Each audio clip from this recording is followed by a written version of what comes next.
Hey, Jonathan, nós estamos back. Nós estamos back de uma plataforma entrevista com es mais danke que botar onde nós com a presença, danke que botar confiança nós no casa, eu botar telefone, eu botar computer, a minha botar uma pequena de um auto, danke realmente para que isso aqui. Então, mais claro, nós estamos continuar. Tópico que nós tour que para ver dia não aqui. Hoje dia que o Partido Comum lança, na mesma como partido que menciona assunto de vida parte de Holanda, de pessoas sabem que o assunto de PPG, é discussão havia massa grande mesmo, tudo caminho da papia arriba por of no port vira PPG.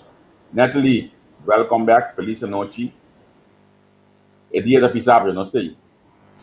Sim, nós temos um viaje mais e agora aqui nós estamos com a senhora Flora, professor Dr. Flora Houtappel, para nos vai tomar eigenlijk uma explicação de que a passar 20 anos passar, onde nós está a ver e a situação de ponência do Partido Comum para virar parte de LGO com esta mira e coisa e Kiko como um professor que 20 anos passar a dar seu conselho com esta mira situação agora aqui. Me quero invitar você para, na primeiro lugar, para like e share. Mas quando que é possível, agora nós estamos bastante gente, a discussão estava sano, pergunta ao caso, mas não sabe se tu reines saco nós está live acaba, se não está share e like para assim não por bini back, para não por seguir e explicação aqui para somos é mais importante para somos nós turque opinar, te quero que nós mesmo tá bom informar. Sim. Banda de sei, lagami uma vez nós está começando hoje que lagami assim apelação nós ainda que tu vai nos GoFundMe está canando, é não que dona uma cooperação, contribuição na entrevista que você posta livremente, então menos você pode começar que sabe nós temos como mais material para nós conseguir desarrollar nos plataforma, boa plataforma para nós temos toda hora a plataforma aqui da Abo está também. Ora bom mira coisa ainda é sempre de GoFundMe se você nós nova é, você nós está hora que chega na fecha, que tá fim de luna aqui se me equivocar, para nós vai GoFundMe então assim adaptar e comprar mais equipo para entrevista com para nós seguir dessa plataforma contribucional. A plataforma aqui não de AMI, não de Demi, não de Net, não de Cynthia, sino de Abo. Abo é um nós essa coisa de pé.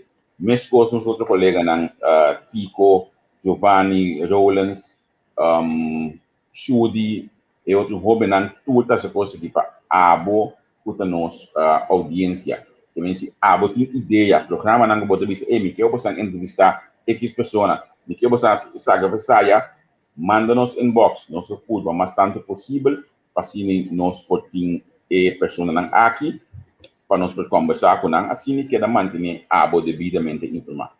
Não larga nós assim introdução largo, larga nós vamos introduzir a senhora Flora Houtappel, doutorando professor puta ayana ko so din do si solo pero Houtappel goedemiddag welkom middag entrevista hoe wij zijn in Nederland in het lekkere weer qua verwachtingen is het sneeuw dus morgen gaan we lekker buiten spelen. Veel plezier daarmee, ja. Dankjewel. Een punt van orde. O programa está guardado manejar na holandês.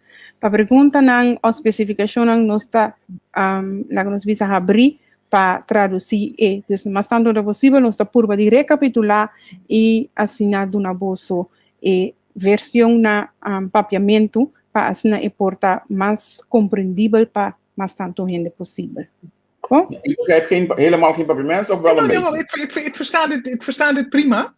Ja? Alleen maar zeker over dit onderwerp kan ik niet in papiament spreken. Want dat is, er zijn zoveel hele typische termen die eigenlijk niet in papiament nog gebruikt zijn.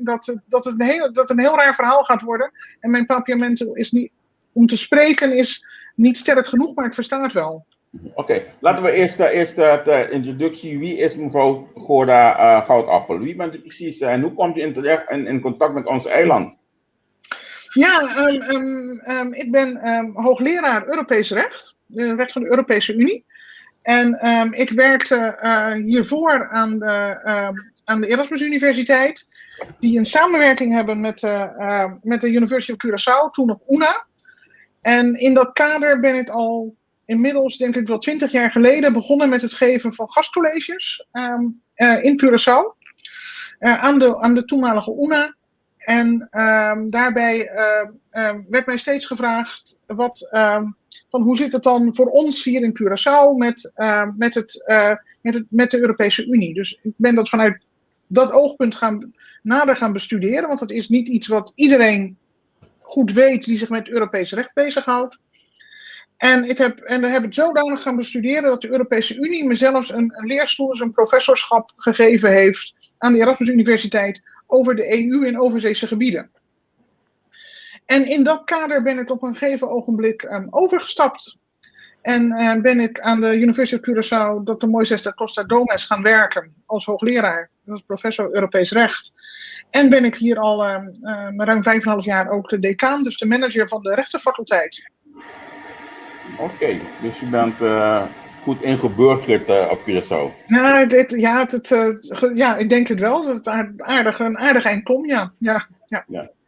Ik heb u net gehoord over hoogleraar Europees Recht, 20 jaar geleden naar Curaçao voor het eerst gekomen. Leerstoel in EU, professor Europees Recht. Flora, dus wij hebben te maken met de juiste persoon, neem ik aan. Ja, ik weet er in ieder geval veel vanaf. En ik heb het ook altijd bestudeerd en over verteld en over gedoseerd vanuit Curaçao. Dus ik ken het vooral vanuit het oogpunt van Curaçao. Dus wat dat betreft klopt het, ja. Nou, en vertel eens even, klopt het dat u 20 jaar geleden een uitspraak had omtrent LGO en UPG voor het eiland? Ik heb er 15 jaar lang over gepubliceerd, de laatste 5 jaar wat minder. En ik heb in de situatie toen altijd gezegd dat mijn voorkeur uitgaat naar LGO-status. De laatste 2-3 jaar, zeker na de orkaan Irma op Sint Maarten, gek genoeg, ben ik van mening snel aan het veranderen. Ook omdat de Europese Unie hier steeds anders over denkt. En hoe is dat? Ja, nou, ik zal het uitleggen. De Europese Unie ziet de LGO's, dus de landen en gebieden over zee, wat wij zijn, wat Sint Maarten is, wat alle 6 de eilanden binnen het Koninkrijk, het Caribisch gebied zijn. Die ziet ze als een bijzonder systeem, een eigen systeem. Je bent niet Europese Unie en je bent ook niet een ander land. En toen de orkaan Irma over Sint Maarten raasde, bleek dat de Europese Unie 2 soorten noodfondsen heeft. Een noodfonds voor de landen van de Europese Unie, waar Saint-Martin, dus de Franse deel van Sint Maarten, onder viel. En een noodfonds voor andere landen. Dus dat betekende dat de hele wereld gebruik kon maken van noodfondsen. Behalve Sint Maarten. Oh. Omdat die niet in een van die 2 categorieën viel. Toen is met hulp van de Partij van de Arbeid in het Europees Parlement is toen uiteindelijk besloten dat voor die ene keer er een uitzondering werd gemaakt en de LGO's ook van dat noodfonds gebruik konden maken. En sindsdien zijn er ook nog wat andere ontwikkelingen geweest. Er is een nieuw besluit in de maak op Europees gebied op een andere manier van financieren van het geheel. Waardoor je denkt van, misschien is de huidige situatie dan toch wel anders dan 20 jaar geleden. Oké. Maar dan zou dat gedeelte zeggen van nee, we moeten LGO blijven, kunnen zeggen van ja, maar door één geval, in het geval van Sint Maarten, moeten we echt van status veranderen. Is dat echt het beste voor het eiland? Nou, we zien het ook nu met de COVID-maatregelen. Als je LGO bent, heb je recht op toegang tot behoorlijk wat Europese subsidies, maar niet allemaal. En een van de uitzonderingen zijn de Europese sociale fondsen, de structuurfondsen, die sociale opbouw doen. Vroeger was er wel een mogelijkheid, die was er tot 10 jaar geleden wel.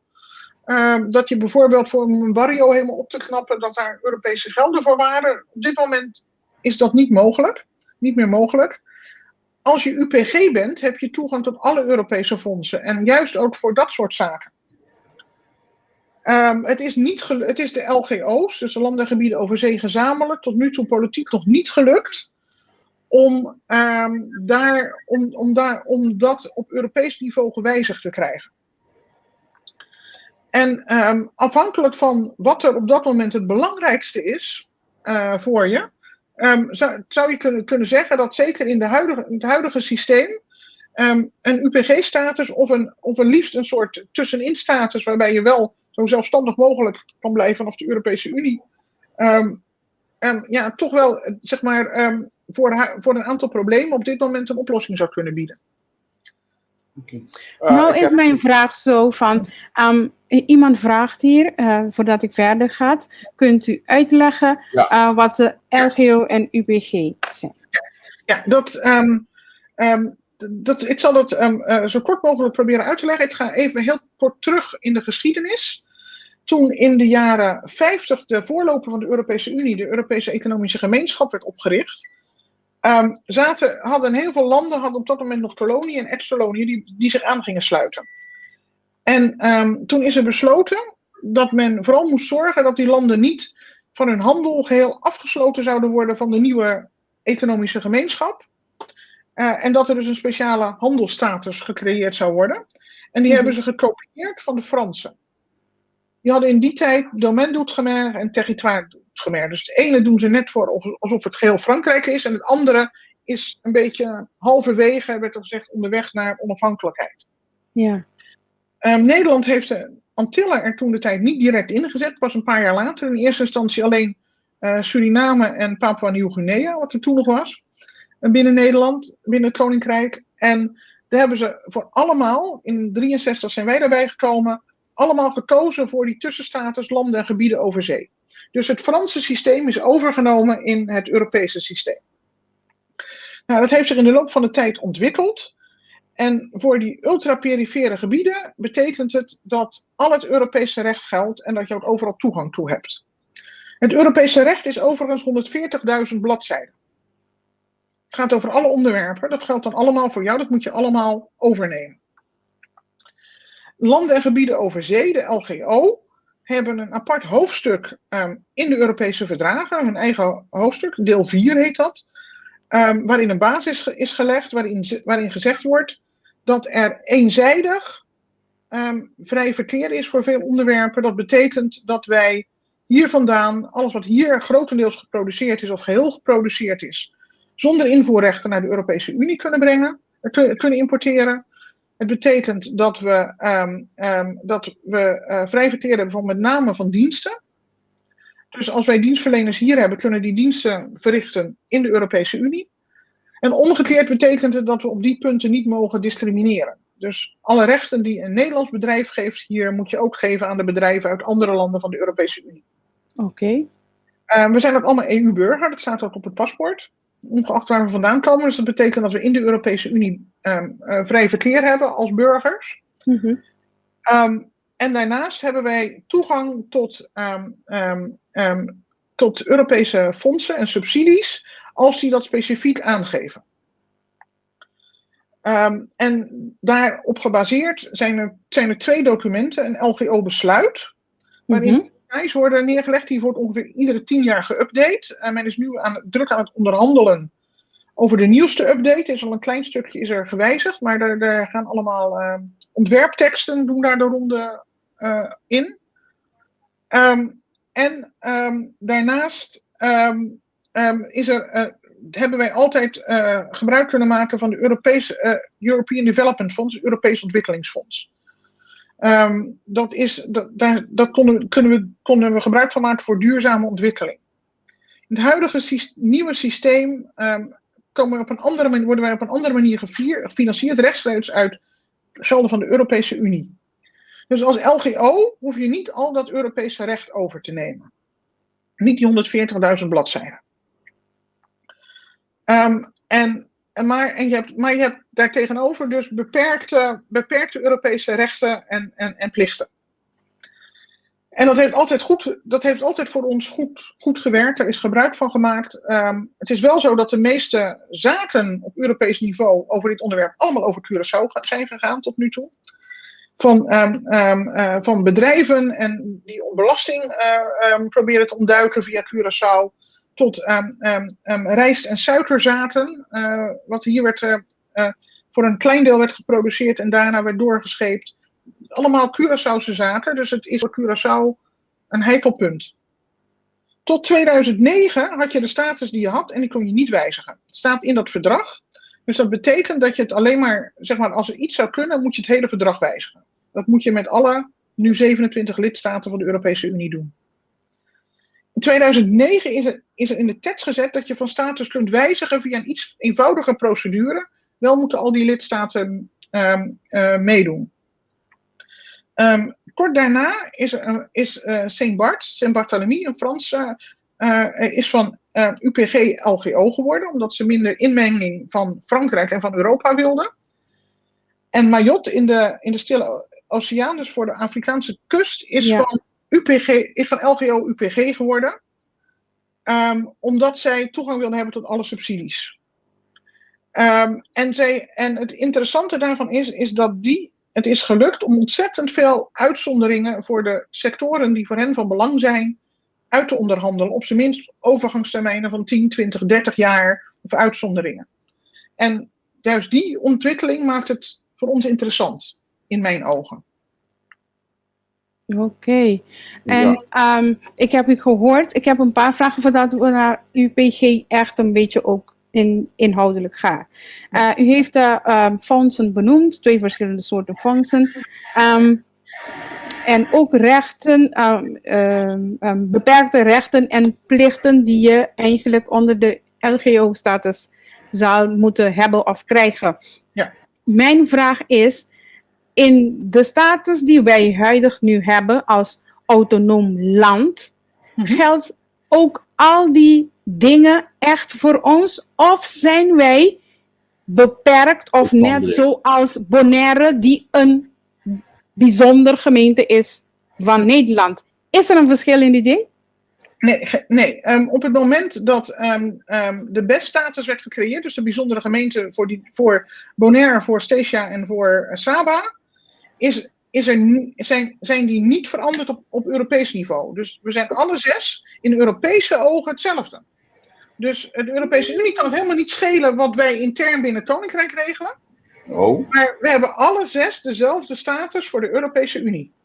Oh wauw, mijn ogen die gaan... Ja, dus... is er dan mogelijk dat één land zegt van nee, ik wil een andere status binnen het Koninkrijk? Nee, voordat je daar naartoe gaat, dus wat ons is eigenlijk verteld alsof Bonaire iets heeft dat wij niet hebben, is niet waar. Het is alleen maar dat Bonaire een bijzondere gemeente is van Nederland zelf, maar onze status binnen Europa is gelijk dezelfde. Ja, voor de Europese Unie zijn we hetzelfde, alleen binnen het Koninkrijk zijn we anders. Dat betekent, zeg maar, theoretisch omdat er dus bijna al het Nederlandse recht geldt op Bonaire, betekent dat er heel veel Europees recht stiekem in Bonaire geldt. Maar dat is in de ogen van de Europese Unie niet een verplichting. Oké. Want de Europese Unie ziet ons gewoon ziet zowel Bonaire als Curaçao als LGO. Want we zijn voor hen exact hetzelfde. Maar is het mogelijk dat Bonaire zegt van ik wil een UPG worden in plaats van LGO? Ja, dat kan. Het rare is natuurlijk dat de Europese Unie verder natuurlijk alleen het Koninkrijk kent. Dus Den Haag, Buitenlandse Zaken, moet het aanvragen in Brussel. Daar is wel aangegeven dat als men ervan overtuigd is dat 1 van de 6 eilanden een andere status zou willen, dat ze dat zullen gaan aanvragen. Dus bijvoorbeeld nu zitten wij in deze situatie dat er is een politieke partij die wil gaan voor een referendum. Dat wil ik ook even aankorten, waar iemand heeft ook iets gevraagd over referendum. Kan een land zo'n traject beginnen via een referendum? Ja, daar hebben we twee kanten in het antwoord op. Het ene is het strikt Europese en het andere is het mensenrechten aspect. Het Europese is dat het Koninkrijk het moet aanvragen. Dus als het Koninkrijk zegt, als in een referendum wordt gezegd dat er een duidelijke meerderheid is die andere status wil, dan gaan wij dat aanvragen voor Curaçao. Als Curaçao dat zou willen. Qua mensenrechten lopen we het aan tegen het recht op zelfbeschikking. Die zelf aangeeft hoe onze relatie, die zegt dat wij zelf via referenda met name mogen bepalen hoe onze relatie met de voormalige kolonisator is. Maar nog een keer herhalen. Nou, het recht op zelfbeschikking zegt dat wij zelf bepalen, gewoon via referendum, hoe onze relatie met onze voormalige kolonisator is. Oh. Dat is het recht op zelfbeschikking. Vandaar dat we al een paar keer hier op het eiland een referendum hebben gehad over onafhankelijkheid, et cetera. Okay. En de Verenigde Naties heeft dus zelfs een aparte commissie voor het recht op zelfbeschikking. Okay. Laten we even deze vraag bekijken. Ja. Ook wie bepaalt dat je UPG wordt? Bepalen wij als Curaçao, of kan Nederland zeggen, daar zijn wij niet van gediend, dus jullie worden dat niet? Ja, wie bepaalt het? Nou, omdat de aanvraag moet worden ingediend door het Koninkrijk, zou Nederland wat te zeggen hebben, maar door die internationale rechtelijke verplichting, dat we zelf hierover mogen beschikken, zou Nederland erg in de problemen komen met de Verenigde Naties als ze dat zouden tegenhouden. Want als wij hier zeggen van nou, onze relatie met Nederland is op dezelfde manier, het kan niet zo zijn dat wordt hier een referendum zou komen waar 80% zegt wij willen UPG worden. Dat Nederland zegt nee. Nee, gaan we niet aanvragen. Dus het is niet zo dat Nederland, zoals velen beweren, dat Nederland kan zeggen van we willen niet dat jullie tot UPG-status komen in Europa, dat Nederland het gewoon kan tegenhouden. Dat kan niet. Nou, in theorie zouden ze het kunnen weigeren het aan te vragen, maar dan loop je toch wel tegen wat internationale verplichtingen op als Nederland zijnde. Dus dat wordt heel moeilijk voor hen om te bepalen, maar de Nederlandse regeringen hebben nadrukkelijk in de afgelopen 5 jaar, denk ik, gezegd, 5 jaar, dat zij als een van de 6 eilanden van status wil veranderen, dat zij dat door zullen geven aan Brussel. Het is ook niet zo dat Nederland dit voor ons kan beslissen, dat als we hier met z'n allen nee zeggen, dat ze zeggen we gaan het lekker aanvragen. Dat mag niet. Maar wat vindt u ervan dat eigenlijk de Curaçaose bevolking eigenlijk over dit onderwerp op de hoogte is? Ik bedoel van, het lijkt erop, nu dat dit eigenlijk een openbare discussie is geworden, dat de meeste mensen eigenlijk zo'n huiverig gevoel hebben, omdat ze eigenlijk niet weten waarover het gaat. Hoe komt dat? Ja, het is natuurlijk, het is een onderwerp wat alleen eens in de 10 jaar, grofweg, wanneer er weer zo'n nieuw besluit genomen moet worden, op politiek niveau speelt. En dan gaat het toch vaak over intern politiek niveau. Totdat er politici zijn die het nadrukkelijk naar buiten brengen. Mike Eeman op Aruba heeft bijvoorbeeld echt jarenlang ervoor gepleit om Aruba UPG te maken. Maar dat was voor de tijd dat het verdrag het mogelijk maakte. Om van status te wijzigen. Dus die heeft daar al die tijd voor gepleit. Het is ook aan dat soort activiteiten uit verschillende hoeken van de wereld is het te danken dat het nu gewijzigd kan worden. Oké. Nou, interessant. Kunt u misschien uitleggen over UPG-status? Dat zou u net gaan doen. Maar Wat UPG betekent, ik probeer algemeen en het betekent ook, en het zal ook wat voor- en nadelen proberen aan te geven. Algemeen betekent dat al het recht van de Europese Unie bij ons geldt. En dat gaat van consumentenrecht tot milieurecht. Heel erg veel regels die ook in Nederland gelden, zijn eigenlijk Europese rechtelijke verplichtingen. En dat zijn dus heel veel verschillende regels. Die moeten dan allemaal voor ons gelden, maar je kunt daar creatief in zijn en wij hoeven hier ons niet zorgen te maken over de waterkwaliteit op 2000 meter hoogte bijvoorbeeld. Dat is voor Oostenrijk van belang en andere landen met hoge bergen, maar bij ons niet. Dus dat zijn dingen die dan voor ons wat minder relevant zijn. Het betekent dus ook dat op dat moment er behoorlijk wat dingen kunnen gaan spelen. De discussie rond de ISLA en de milieuregelgeving. Europa heeft hele strenge milieuregels bijvoorbeeld. En die moeten wij dan ook overnemen. Tegelijkertijd betekent het dat je onder alle Europese subsidies valt. En er zijn veel Europese subsidies. Zeker voor gebieden waar nog veel ontwikkeling mogelijk is. Denk aan barrio's die ontwikkeling nodig hebben. COVID-steun. Er is dus van alles mogelijk. Er zitten wel een paar nadelen aan vast. Ja, dat wil ik graag horen. Ja, ik denk dat een van de grootste nadelen is dat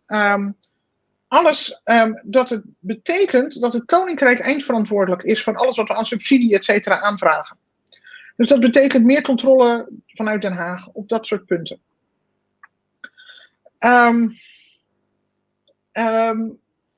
Het andere nadeel is dat we heel goed moeten gaan kijken van welke regels, welke regels we last zouden kunnen gaan krijgen. De Europese Unie is niet heel dol op belastingparadijzen, behalve als ze in Europa zelf liggen. Ja.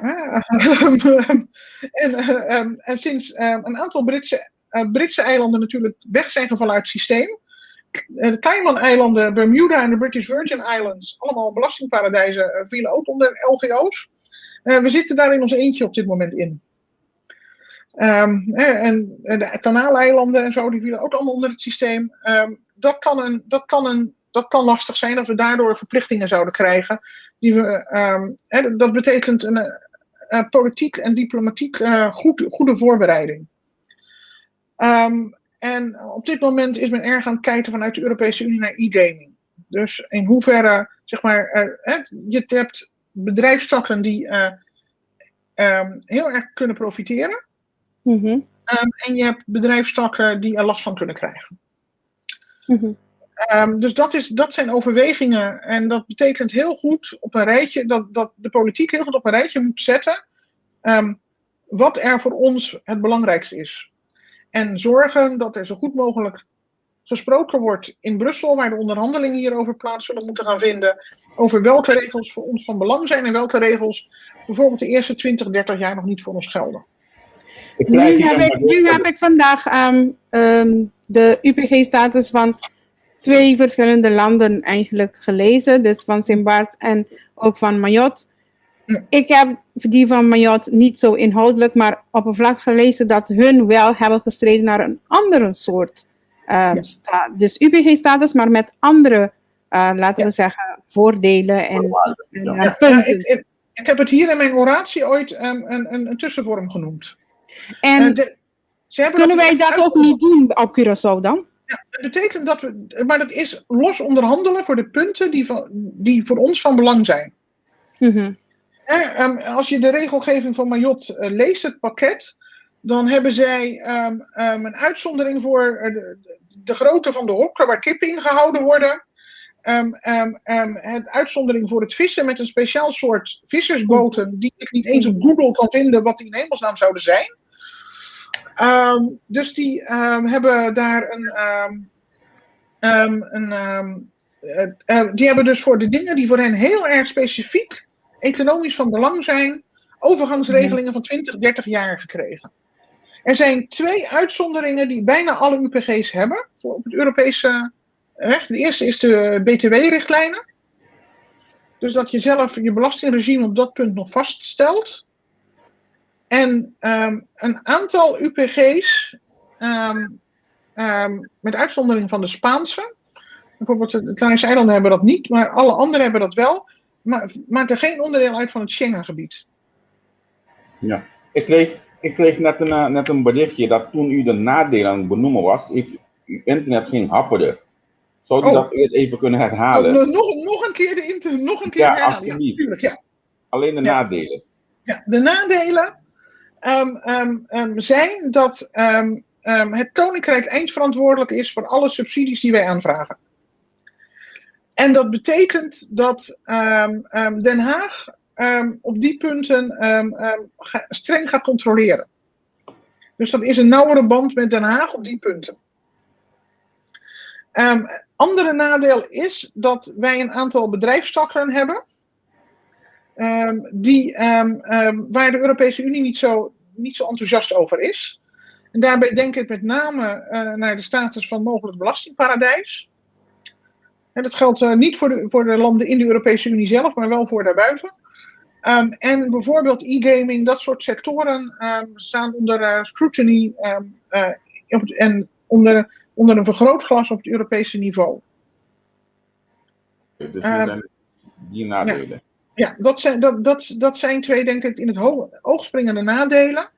En ik denk dat politiek, als het politiek en diplomatiek goed wordt aangepakt, en dat moet dan ook in samenwerking met het ministerie van Buitenlandse Zaken en de Rijksministerraad, moet daar goed over onderhandeld worden met de hele Europese Unie. Want alle andere landen, tot en met Roemenië en Bulgarije toe, moeten ermee instemmen. Oké. Dan heb ik hier een andere vraag gekregen. Waarom zijn de EU-structurele fondsen zo belangrijk voor het ontwikkelen van een UPG-status? Ja, nou, het is een andere financieringsbron. Ja, het is ook een financieringsbron waarmee je met die structuurfondsen, met de sociale fondsen, sociale ontwikkeling in gang kunt zetten. En dan gaat het bijvoorbeeld om wijkontwikkeling. Of het gaat om het steunen van zwakkere groepen. En daar kun je dus Europese subsidies voor. Daar zijn Europese subsidies voor. Die je via best ingewikkelde procedures overigens moet aanvragen. En tot juist die bronnen, die zeker in tijden, in economisch moeilijke tijden, best belangrijk zijn, daar kunnen wij niet bij. Dat is wanneer wij die LGO-status hebben, toch? Nee, dat is LGO kunnen we er niet bij op dit moment. Maar UPG zouden we dat wel. Ik heb een vraag. Stel je voor dat een referendum komt en ja, de bevolking kiest 80% of weet ik veel hoeveel procent voor UPG-status. Dus gemeente worden onder UPG-status. Hoe lang duurt dit proces?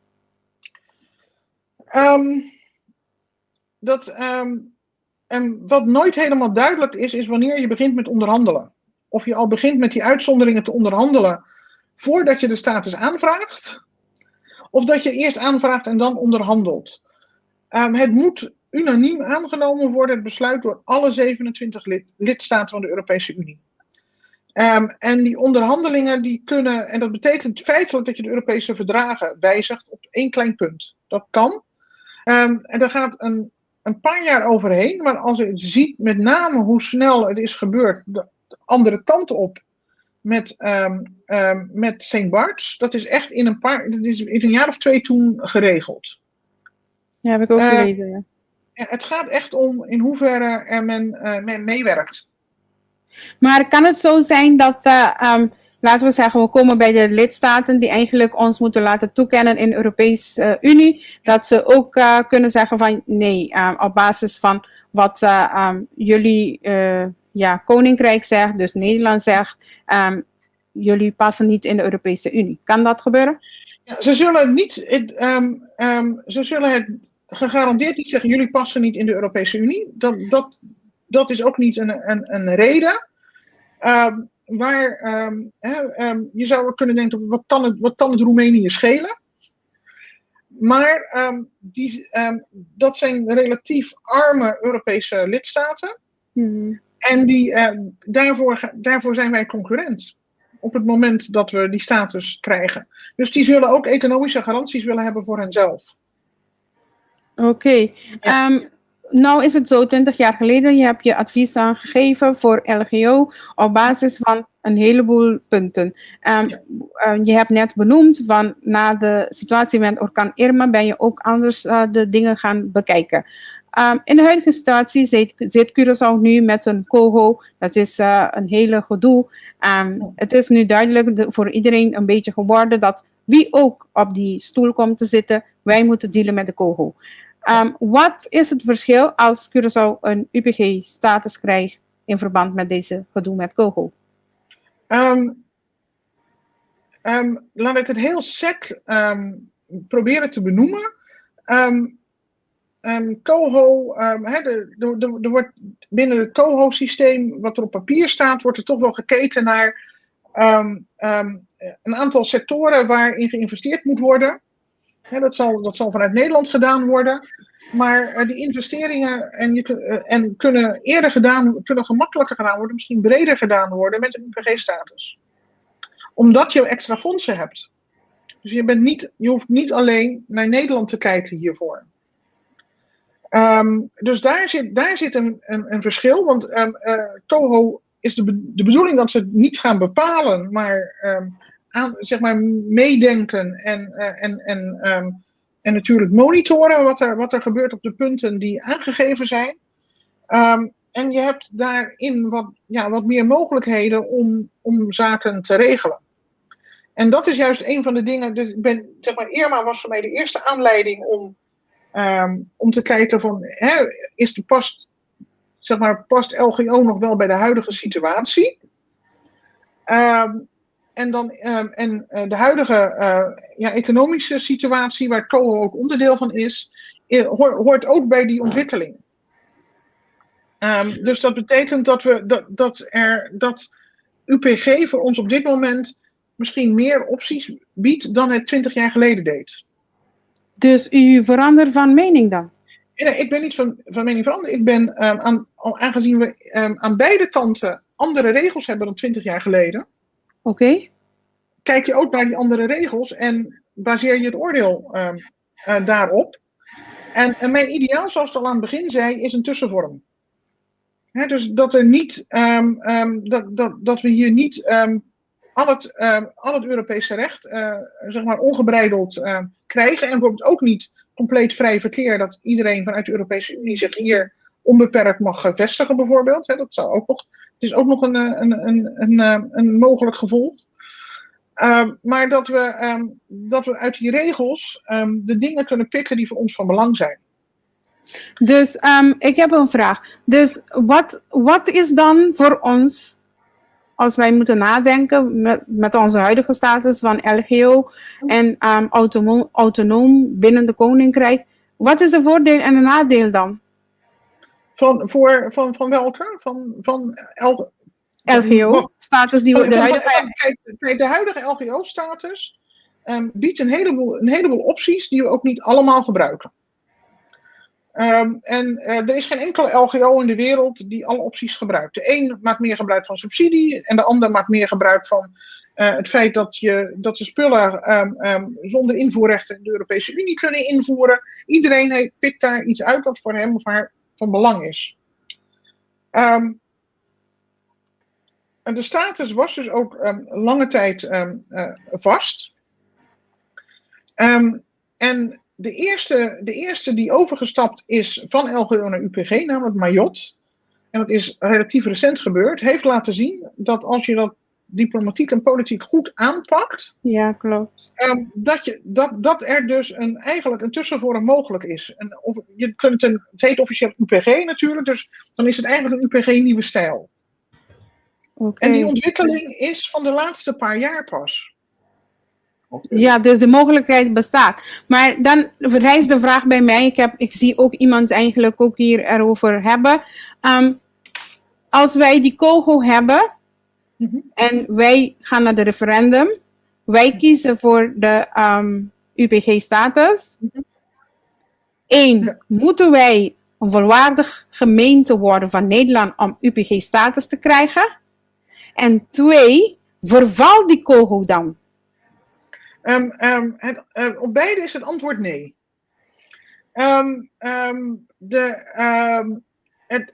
Laat ik de eerste wat uitgebreider beantwoorden. We hoeven geen bijzondere gemeente van Nederland te worden, want daar vraagt het Europese recht niet om. Nee, gelijkwaardig, want hun praten van gelijkwaardig, niet bijzonder als Bonaire, als de beste landen. Nee, maar er hoeft niet, een gemeentestatus is niet, de Europese Unie maakt dat niet uit. Oké. Als maar al dat Europese recht op de een of andere manier voor je gaat gelden. Dat betekent bij ons een enorme krachtsinspanning om al die wetgeving die je daarvoor moet invoeren, ook daadwerkelijk in te voeren. Of die nuttig is voor ons of niet. Mhm. Als je gemeente bent, krijg je ineens al het Nederlandse recht binnen. En daar zit dat allemaal al in. Dan moet je het nog wel in de praktijk zien uit te voeren. Het is een ander punt. Moment. Oké. Ik heb hier een vraag gekregen.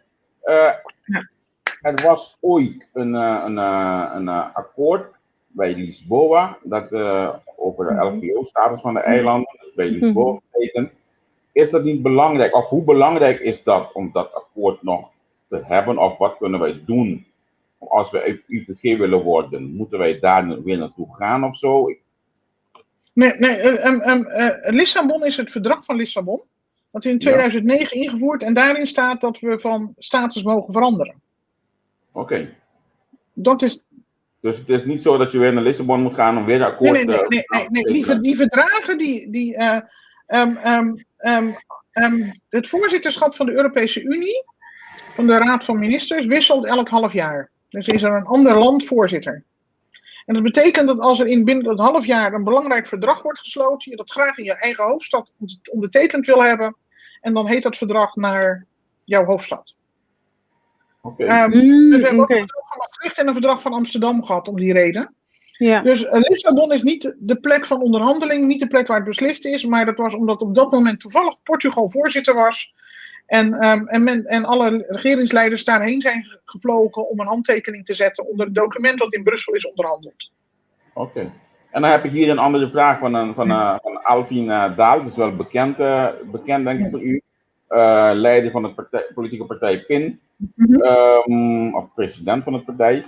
Hoe wordt omgegaan met de investeringen die bedrijven moeten maken om te kunnen voldoen aan het Europese kwaliteitseisen?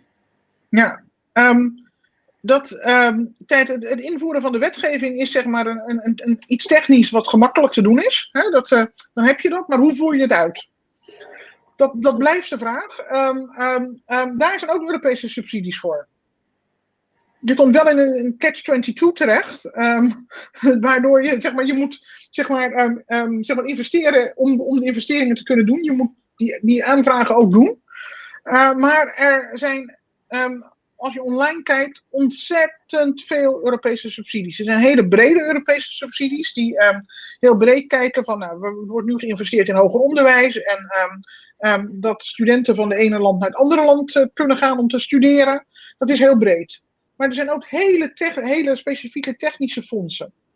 En dat betekent dat er ook, als het gaat om aan eisen te voldoen, wat we natuurlijk gezien hebben met de laatste lidstaten die lid zijn geworden, met name in Oost-Europa, die natuurlijk ook technisch op een heel ander niveau stonden dan waar ze moesten zijn toen het traject richting de Europese Unie begon. Ook daar wordt Europees in geïnvesteerd. Maar je moet dus je moet ook daar subsidies voor aan kunnen vragen. Ik heb iemand die hier vraagt voor duidelijkheid. Wat mevrouw aangeeft, Coho, is om te blijven, ongeacht UPG, gemeente, noem maar op. Alsjeblieft, laat mevrouw dat bevestigen, want dan halen wij alle verwarring uit de wereld. Alsjeblieft. Ja, kijk, Coho is in het leven geroepen voor een nieuwe tranche voor financiering voor de 3 andere landen binnen het Koninkrijk. Dus voor Curaçao, voor Aruba en voor Sint Maarten. Omdat de landen autonoom zijn. Als je UPG wordt, heeft dat niets met wel of niet gemeente te maken. En heeft ook niets met Coho te maken. Dat staat er heel los van. Dus dat heeft ze niet. Dan blijft Coho gewoon bestaan. Als je gemeente zou worden, dan zou wat dus niet een Europese vraag is en ook niet een Europese verplichting, ja, dan heb je binnen het Koninkrijk een andere verhouding. Dan is de vraag of plotseling al het geld naar dan de gemeente Curaçao gaat of zo. Dan blijft er nog steeds de vraag of men het van belang vindt om dat geld op die manier, gelden op die manier te beheren en toezicht en verandering op die manier te beheren. Want er blijft natuurlijk altijd een enige vorm van zelfstandigheid, ook bij het zijn van gemeente. Maar met de Coho of zonder de Coho zullen we als we een UPG-status krijgen, hebben we sowieso die overzicht. Ja, dan blijf je aan de touw vastzitten, want dat heeft niets te maken met hoe wij het intern regelen. Als koninkrijk. Nou, interessant als je dit allemaal hoort. En het maakt het toch misschien iets duidelijker voor onze volgers, voor ons ook. Ik zag net een andere vraag voorbij gaan. Hier. Ludwig van den Berg vraagt, maar volgens landsverordening van 10.10.10 krijgt Curaçao geen subsidies meer, of heb ik het mis? Ik weet niet helemaal wat voor subsidies er bedoeld wordt. Europese subsidies. De status van Curaçao richting Europese Unie is niet veranderd op 10.10.10. Het was eerst de Nederlandse Antillen en die werden ook nog, en die werden de 5 eilanden op dat moment werden apart genoemd in de Europese verdragen. Dus daar ging het ook, zowel de Nederlandse Antillen als de 5 eilanden werden daarin genoemd. En de Europese subsidies zijn dus op dat punt niet veranderd. Oké. En dan heeft Lutie hier nog een andere vraag. Moet ik de kogel vergelijken met wanneer een provincie in Nederland in de financiële problemen komt? Nee. Want bij de provincie wordt er geen apart lichaam opgezet om dat allemaal te regelen en toezicht op te houden. En dat er één Fries in het bestuur moet. Luister goed, mensen. Luister goed. Het is echt een ander systeem wat hier specifiek voor ons ontwikkeld is. Juist. Nou, dat blijft... Maar ik mag je iets vragen. Ik ga direct vragen. Okay. Sorry, ik ben zo. Ja. Wat zou u aan de bevolking van Curaçao zeggen nu? In de zin van...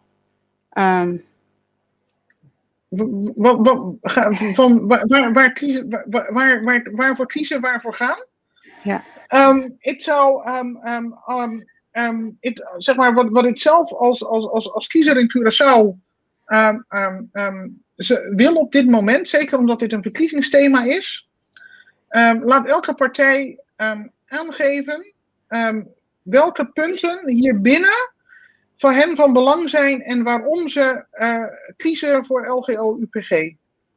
Laat heel duidelijk zijn welke elementen dan ook, als je zou zeggen van we gaan wel voor een referendum en ik ga voor of tegen adviseren, over welke punten ga je het hebben? Welke elementen zijn voor jou belangrijk? Wil je de autonomie richting Europa behouden? Zeg je ja, maar ik wil juist meer Europese subsidies? Of ik wil andere punten juist niet. Ik wil minder inmenging van Den Haag. Ik wil het juist meer hierop. Laat die punten die van doorslaggevend belang zijn, zet die op een rijtje. En bedenk ook van als wij dat zouden willen onderhandelen met Brussel, eerst met Den Haag en Brussel. Welke uitzonderingen zouden we willen? Welke punten zijn voor ons van cruciaal belang om te behouden? Maar gezien u aan het begin heeft aangegeven van de situatie met orkaan Irma, die u eigenlijk op andere gedachten heeft gebracht en ook omdat om de 10 jaar de dingen eigenlijk worden aangepast, wat zouden wij met die LGO-status moeten blijven? De LGO's gezamenlijk hebben een jaar of 4 geleden als onderhandelingspunt richting Brussel ingezet dat ze van alle subsidies gebruik moeten kunnen maken. Het is tot nu toe niet gebeurd. En dat is, denk ik, dat was natuurlijk op dat punt, dat werd pijnlijk duidelijk op zo'n moment. En dat is nu ook, COVID-maatregelen die voor de Europese Unie gelden, krijgen wij er ook wat van. Gelden die daarvoor zijn. Dus dat ga je dan meetellen. Maar waarom wordt er dan niet eigenlijk gegund aan de LGO-landen? Ja, dat betekent dat er nog meer delen gebruik maken van een pot geld die bepaald is. En iedere subsidie in ieder subsidiesysteem wordt opgezet, als er een nieuw subsidiefonds wordt gecreëerd, moet er in de regels nadrukkelijk staan dat de LGO's daar gebruik van moeten maken, omdat wij dat niet automatisch hebben. Dus dat betekent dat er ontzettend opgelet moet worden door buitenlandse zaken, bijvoorbeeld. Is dit van belang? En juist deze punten heeft men er altijd buiten willen houden. Nat Holland, ik kom zo bij jouw vraag. Ik zag hier ergens boven een vraag voorbij gaan. Ik zal het even vertalen. Hoe belangrijk is het dat wij Samira, hoe is dat? Rafaela in het Europese parlement nu hebben. Hoe belangrijk is dit voor de eilanden als we kiezen richting UPG-status? Zij is een van de 750 Europarlementariërs. Ja. Dat betekent dat ze niet heel erg veel individueel kan inbrengen. Ze hoort ook bij een politieke partij. Ze hoort bij D66 en dat is ook Europees van belang. Dat betekent dat je bij de Democraten hoort. En dat is een van de vele groeperingen binnen de Europese Unie, binnen het Europese parlement. Het voordeel is wel dat er nu eindelijk een politicus is die aandacht voor ons heeft binnen het Europese systeem. Het was, de afgelopen jaren was er wel wat aandacht. Maar dat is vooral in geval van nood. Maar er is niet een structurele aandacht geweest tot nu toe. Er is ook geen Europarlementariër, ook zij niet met de portefeuille overzeese gebieden. Of LGO's. Die portefeuille bestaat niet eens in het Europees parlement. Omdat er eigenlijk de LGO's er niet ondervallen. Zodra we UPG, of als we UPG zouden zijn, laat ik voorzichtig formuleren, dan zouden we zelfs naar Frans model kunnen bedingen dat een van de zetels van Nederland in het Europees parlement voor de UPG's is. Dat hebben de Fransen ook. Ja, dat wou ik net zeggen. Vragen omtrent Sint-Bart en Mayotte. Wat is dat ze eigenlijk hebben verkregen met hun UPG-status? Sint-Bart is LGO geworden, dus die zijn er een beetje uitgestapt. Oh, die zijn terug, ja, Mayotte. De Fransen hebben veel meer zetels in het Europees parlement dan Nederland, dat moet ik wel zeggen. Maar de Fransen hebben dus hebben een paar zetels binnen hun groep zetels in het Europees parlement gereserveerd voor vertegenwoordigers van de UPG's. Ja, omdat dat heb ik voor gelezen. hen ook het Europese recht geldt. Maar kijk, op dit moment, wij zijn LGO, dus voor ons geldt maar heel beperkt Europees recht. Dus wij komen haast niet ter sprake in het Europese parlement. Dus dan heeft het op dat moment nog niet een direct belang. Maar als dat gebeurt, dan zou eigenlijk, stel je voor met die UPG-status, komt die UPG-status, dan zou Nederland dan een zetel eigenlijk moeten toedienen als Nederland het wil aan het eiland om in het Europese parlement te komen. En ook als de politieke partijen die erg op letten in Nederland, dat er vanuit alle provincies mensen hoog op de lijst staan, daar moeten wij dan toch ook wel tussen staan. En heb je dan meer voordeel daarbij? Nou, het betekent wel dat er iemand zit die rechtstreeks voor jouw belangen opkomt en die dat in de gaten houdt. Dat heb ik gelezen. Het blijft natuurlijk een politieke kleur. Hè? Je kunt je aansluiten bij de Christen-Democraten of bij de Socialisten of bij de Democraten. Die politieke kleur heb je nog steeds. Maar het is zeker als je dus zoveel meer met Europese zaken te maken krijgt als land, dan is het wel van belang dat je ook op de juiste wijze daar onderdeel van de besluitvorming uitmaakt. Ja, we hebben nu één iemand in het Europese parlement. Laat me even een grapje uithalen.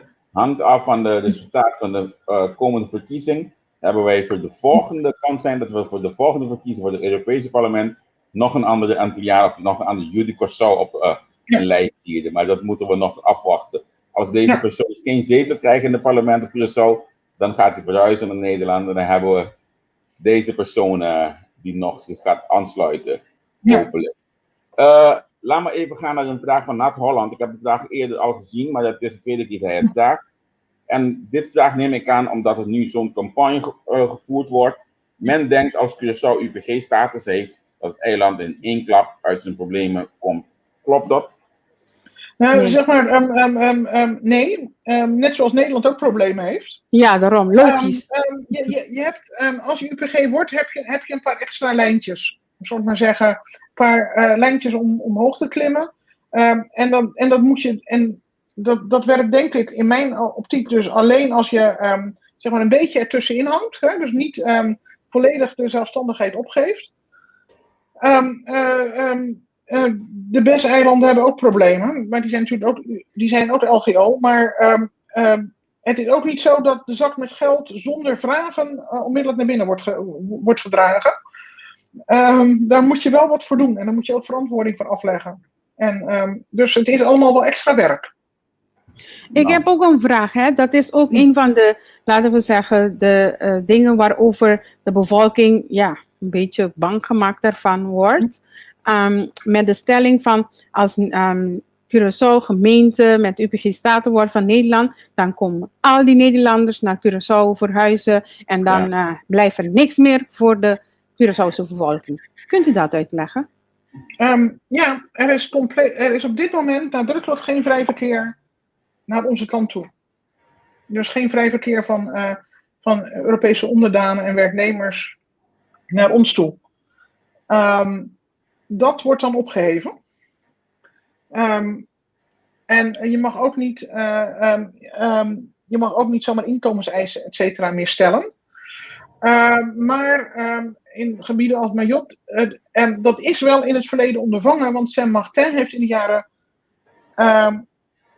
80, toen het in Europa economisch slecht ging, een enorme golf van met name Fransen, maar een golf van Europeanen gehad, die de lokale bevolking van de arbeidsmarkt verdreven hebben tijdelijk. Er zijn altijd maatregelen mogelijk om de lokale economie, een kwetsbare economie, te beschermen. Dat staat er in het Europese verdrag, dat de UPG-status ook zeg maar extra mogelijkheden biedt, zeg maar dat er extra opgelet wordt vanwege de kwetsbaarheid en de economische kwetsbaarheid en de eenzijdigheid van economie van UPG's. Dat is dus wel iets wat meegenomen moet worden ook. Oké. Javier, heb je een vraag? Want anders ga ik mijn laatste vraag stellen. Ik las hier ergens iets over euro en dollar, et cetera. Is het zo dat als wij voor een of andere status kiezen, dat wij ook onze koers kan veranderen? Kunnen wij naar dollar of naar de euro gaan? Klopt dat? Er is geen euroverplichting. Want niet alle Europese landen hebben de euro. Oké. Nee.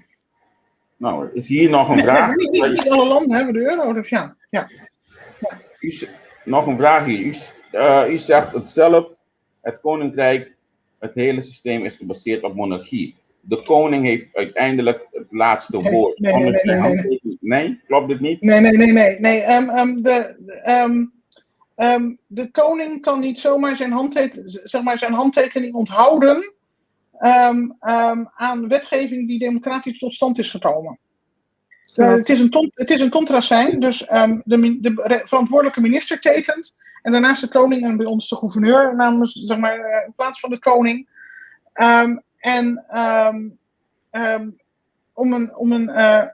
Om een extreem voorbeeld te geven, België met een soortgelijk systeem heeft en ook een monarchie. Toen daar koning Boudewijn destijds om principiële redenen weigerde om de Belgische abortuswetgeving te ondertekenen, is de koning voor 1 dag ziek gemeld officieel en moest de minister-president hem op die dag vervangen. En dus het trad eigenlijk voor 1 dag af en de volgende dag weer aan.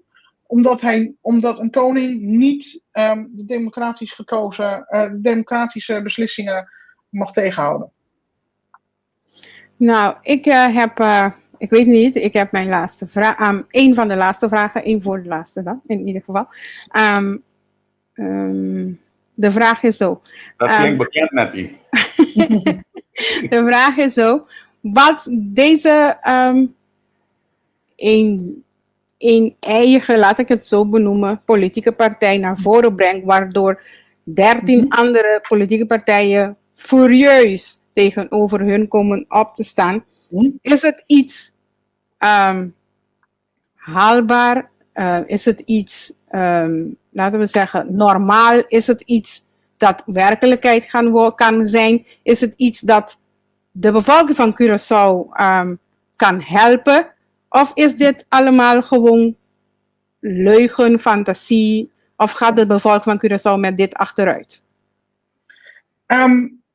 Het is iets wat mogelijk is. We hebben gezien dat het niet alleen theoretische mogelijkheid is. Dat hebben de Fransen laten zien. Ja. Dus het kan. Iedere politieke partij zal zijn eigen, en iedere kiezer zal zijn eigen afweging moeten maken. Wat hij daarin belangrijk vindt. En dus wat men hiermee als voordeel ziet. Dus als je zegt van ik wil juist een aantal punten hiermee benadrukken. Ik vind het juist belangrijk dat er meer Europese subsidies komen. Anderen zeggen ja, maar ik vind het belangrijker dat een aantal sectoren juist worden beschermd tegen Europese invloeden. Dat zijn de keuzes die je daarin moet maken. Dus je kunt nooit.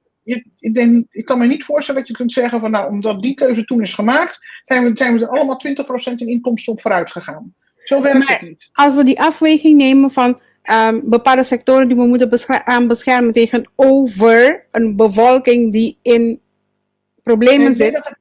Dan gaat het erom of je bijvoorbeeld zegt van nou, ik vind belastingparadijs belangrijk genoeg omdat tegen dat de Europese regelgeving daar niet allemaal gaat gelden. En het is niet heel strikt hoor. Het is niet dat allemaal 100% nu daar helemaal vrij van is. Maar je kunt er zijn mensen die zeggen van nou, ik vind de milieuwetgeving heel erg belangrijk voor als de islam weer gaat draaien. En dat zijn keuzes die je daar zelf in maakt. Een ander zegt ja, maar ik wil juist de werkgelegenheid daarin. En dan maakt het niet uit wat de milieueisen zijn. Of juist een combinatie daarvan. Dus al die dingen, die moet iedereen voor zichzelf uitmaken. Maar wel op basis van de punten. Dus wel op basis van voorkeuren en elementen die je meeneemt. Iedereen moet zelf voor hen belangrijkste punten aangeven. Ja. Ik heb een vraag gekregen. Iets luidt als een vraag over het kroonberoep. Kunt u wat daarover vertellen? Ik weet niet precies wat de vraag vandaan komt, maar hier staat het. Wat betekent kroonberoep in het landsbesluit en statuut? Oké, lesje staatsrecht. Ja, klopt. Kroonberoep is een beroep bij de Raad van State. In dit geval de Koninkrijksraad van State. En dat hebben wij nu een paar keer gezien, als bijvoorbeeld de Rijksministerraad een aanwijzing geeft tegen Curaçao, of geeft een aanwijzing aan Curaçao. En Curaçao is daar niet mee eens, dan kan die daarvoor over een beroep gaan bij de Rijksraad van State. Dus dat is een rechterlijke macht, een rechterlijke mogelijkheid. Oké. Dan wil ik ten slotte even teruggaan naar een paar vragen die wij over hebben geslagen. Hier staat eigenlijk weer, dus het enige voordeel uit UPG is meer subsidie. Ziet u dat al zo? Nee. Het is het meest in de oog springend voor ons, denk ik. Maar andere voordelen zijn dus dat je ook volledig vrij verkeer hebt. Vrij verkeer van goederen, vrij verkeer van diensten, vrij verkeer van kapitaal, vrij verkeer van personen. Over en weer. Nog een vraag die ik zag van Henry. Belangrijke vraag, is het allemaal haalbaar aangezien dat het niet zo rooskleurig is dat wij dachten, omdat wij ons aan de kogel moeten houden jarenlang? Nou kijk, het blijft haalbaar. Natuurlijk. En je moet aan de kogel houden, maar misschien dat je eerder aan die eisen voldoet en dat je er dan eerder vanaf bent. Oh. Okay. Ja, dat kan als je dus eerder, als je met hulp van externe subsidie en andere maatregelen, dus Europese subsidie, meer hebt kunnen investeren in bijvoorbeeld sociale voorzieningen, ja, dan is de COO al eerder tevreden misschien. Oh, Dat zou kunnen. oké. Daar heb je in ieder geval minder last van. Ik zou zeggen, ik ben hartstikke tevreden met deze programma. Ik heb wel een laatste vraag. Ja, zeg maar Nettie. U woont ongeveer 20 jaar op Curaçao? Ja, ik woon 5 jaar op Curaçao. Ik kom er 20 jaar. U komt daar 20 jaar, u woont 5 jaar op Curaçao. U moet zeker ook uw stem gaan uitbrengen en zo. En ja, ik kan niet vragen voor welke partij, want dat is niet netjes. Ja. Maar ik kan u wel zeggen, vragen. UPG of LGO? Zoals zeg maar een goed jurist betaamt, is het altijd met mitsen en maren. En dat is als we een UPG-status kunnen onderhandelen die de tussenvorm is, waardoor we dus daar wat meer van die status kunnen profiteren dan we nu van LGO kunnen, dan zou ik voor UPG gaan. Maar alleen dan. Bent u bereid om daarmee te helpen? Ja, natuurlijk. Oké. Ik zie dat mijn lieve nichtje een beetje boos is. Ik ga het vragen. Zij wil allang vragen over landen die op de lijst... Even wachten, want ik heb het al gezien voorbij komen. Maar zij wil iets vragen over landen die bij de Verenigde Naties op de lijst komen van... ja, waar is het? Ja. Voor de derde keer. Plaatsing op de lijst van landen zonder eigen bestuur bij de VN. Dit spreekt nu ook. Importante informatie. Wat heeft u daarover te zeggen? En dan gaan we ook afsluiten. Wij staan op wij staan inderdaad op landen die autonoom zijn, maar niet onafhankelijk. En daar kom je ook bij het recht van zelfbeschikking op een gegeven moment uit. Wij zijn geen kolonie meer in ouderwetse stijl, wat bijvoorbeeld Puerto Rico wel is.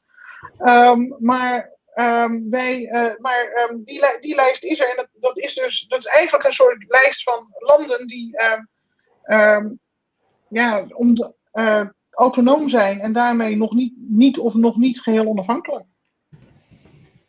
Daar kan ik verder weinig over zeggen. Die lijst is er, dat is logisch, want we zijn niet onafhankelijk, maar wel autonoom. En de VN houdt een lijst bij van landen die dus zeg maar bij die commissie voor het recht op zelfbeschikking, van die daarvoor in aanmerking zouden komen. Ik ben bijna geneigd om u te vragen om over 2 weken terug te komen en een paar dingen specifieker te gaan uitleggen. Dan pakken wij een paar onderwerpen en dan kunnen wij misschien uitleggen, want er zijn zoveel vragen nog blijven hangen. Kan hoor, kan. Ja hoor, tuurlijk. Oké, Dankjewel. Nu afsluiten over 2 weken op vrijdag, even kijken, vrijdag de 19e. Hetzelfde tijdstip, 9 uur. Ja, is goed. Is goed. Nou, als Demi even meeluisteren in onze agenda. Ik zie Demi daar. Oh, hij luistert niet. Hij zegt oké, hij geeft oké, ja. Dus het is prima. Ja hoor, is prima. Ja.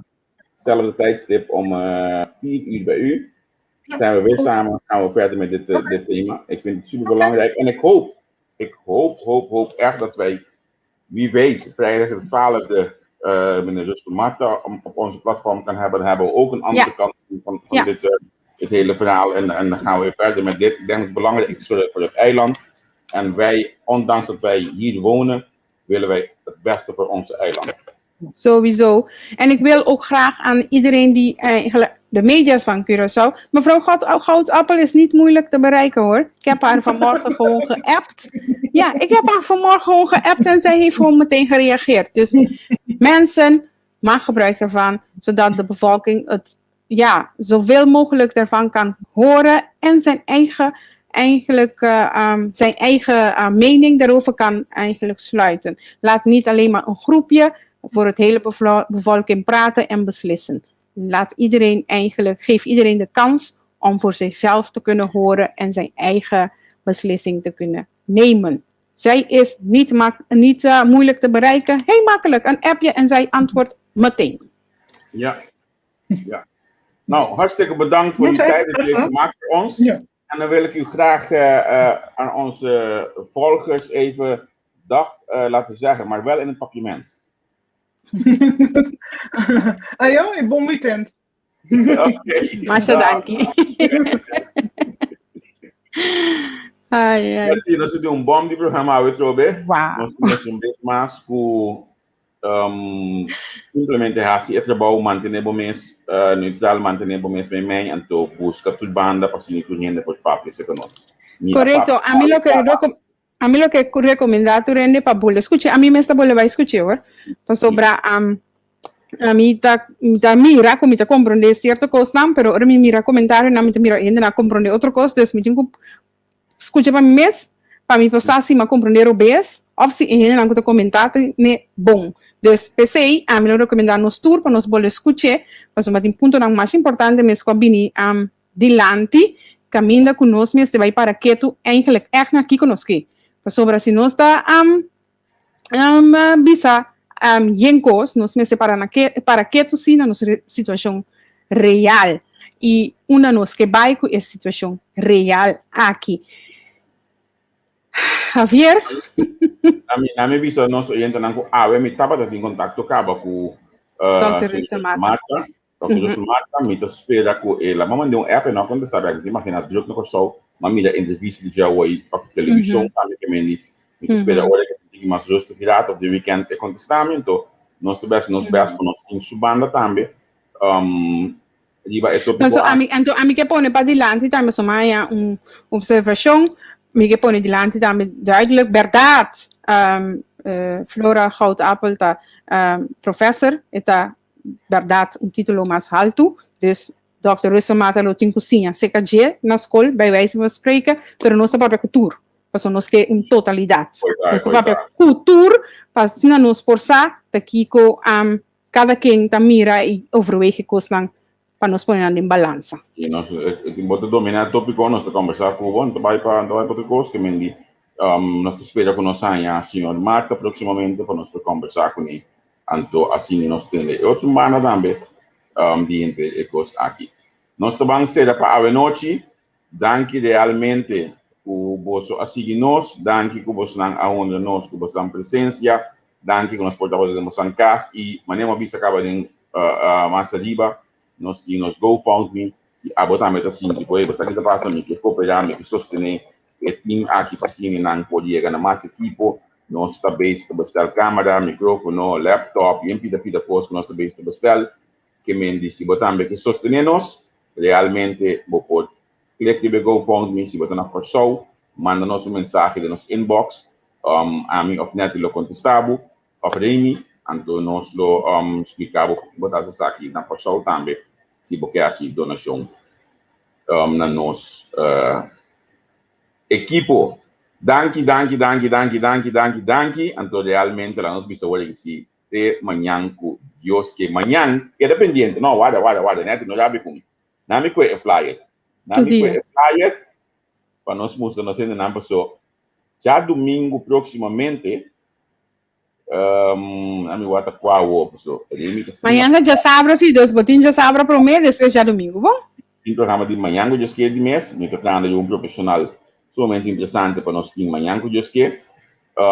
Já domingo, passamos já domingo da dia não nós bate pouco bataço, então manhã já domingo próximo também nós vamos bate algum bataço basta formal. Então realmente me devisava nós vamos bate bataço formal, me quer para botar presente, danke de me vamos botar fest. Para sombra com já domingo da dia para nós bandal Grand Slam. Quem tem conosco, lá nós assim botar meter conosco já domingo ou proximamente 7 de fevereiro, 4 horas da tarde, hora conosco conversar com Didi Gregorius, quem acaba de firmar um contrato novo. Didi sabe na saca corção sucada último ano aqui imensamente aí na meta de grandes ligas. A mim quando você ouvir depois que me tive o honor de entrevistar Didi dia por ter mês, não acorda, não? Para na que me juega de esporte, que estava de reino holandês, estava de competição de reino, então aqui na Holanda estava junto com o tempo e a reina, a princesa, então mas saca potrear de Didi com ele, uma entrevista Didi cortico para o ver jornalista.nl, então já domingo hoje nós estamos dar Grand Slam junto com Didi, o mais claro nós estamos vindo com algum jovencito curta de profissão de beisebol, lá ganhando assim Didi pergunta também, mas coisa que nós achamos que Ken Jansen, nós estamos já domingo hoje, the man himself, Didi Gregorius, 4 da tarde junto conosco aqui, deu a plataforma entrevista com o Mendi. Kiko ko mira, uno ko boque, bosaco tá aqui tu cos a comissão do nossa cielo realmente pabo passou mas não avisava a plataforma aqui tá de abo. Portanto, tchau. Até eu.